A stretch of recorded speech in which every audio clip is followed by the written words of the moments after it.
youth, whether it's Jessica Kim was just a young girl living in San Diego when the man she trusted the most started to sell her. My stepfather was the trafficker, and it began at the age of 12. This beautiful area became her nightmare, and research shows she's not alone. It's hard to believe, but San Diego is not only a vacation paradise, it is a thriving center for commercial sexual exploitation. Traffickers here make more than $800 million a year. It's phenomenally lucrative. Sociologist Jamie Gates investigated San Diego trafficking for 3 years as part of a Justice Department study. Gates, a Point Loma Nazarene University professor, co-led a team that spoke with hundreds of victims and more than 50 traffickers to better understand the underground industry. On average, they were controlling between 4 and 5 persons at a time, making upwards of $100,000, more than $100,000 on each person. Gates' study shows that added up to almost $1 billion a year. Another surprise, traffickers told investigators it's not that difficult.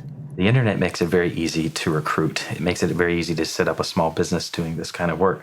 The place in which this happens now is highly mobile, so it could happen in any neighborhood that has a rental.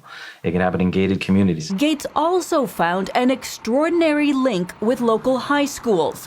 They investigated 20 and found evidence of recruitment in every one. We had plenty of examples of victims who were being victimized while they were still going to school. So they were at school full time, and this was something that was being done to them part time on the side. Researchers found the average starting age into this life in San Diego is 16. Kim finally got out at age 18 after one failed attempt. It took a year of planning for me to escape, and it took a year because he had all of my documents. Her story and the many others Gates uncovered have led to a broad coalition of San Diego churches and law enforcement working together to stem the tide. This type of intervention could help other cities looking for creative approaches. Gates has worked with the San Diego schools to develop a drama-based curriculum. It helps students identify what recruitment looks like.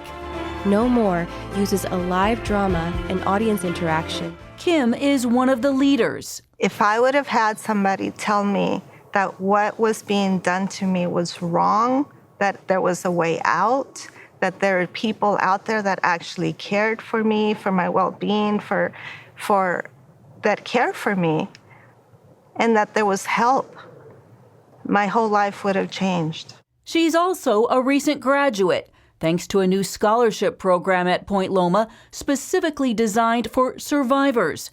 Kimberly Jones, who works with Gates, helped create it after the university wrestled with how to respond to the city's trafficking epidemic. We just kept hearing the same theme, which is, I want to go to college.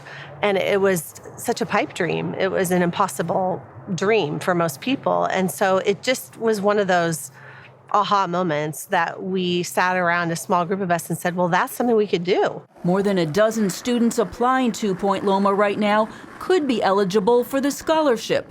It provides not just tuition, but other supports like counseling. Jones hopes the program will encourage other victims who, like Kim, need support in their healing and restoration. It says to all survivors, there are people out here that you matter to. When somebody gets all the way through to graduation, it's miraculous. You know, there's a real miracle happening there. I do believe that God is using all of the wrongs that I have been through to make them right. He's making everything new again, everything new. Reporting in San Diego, Heather Sells, CBN.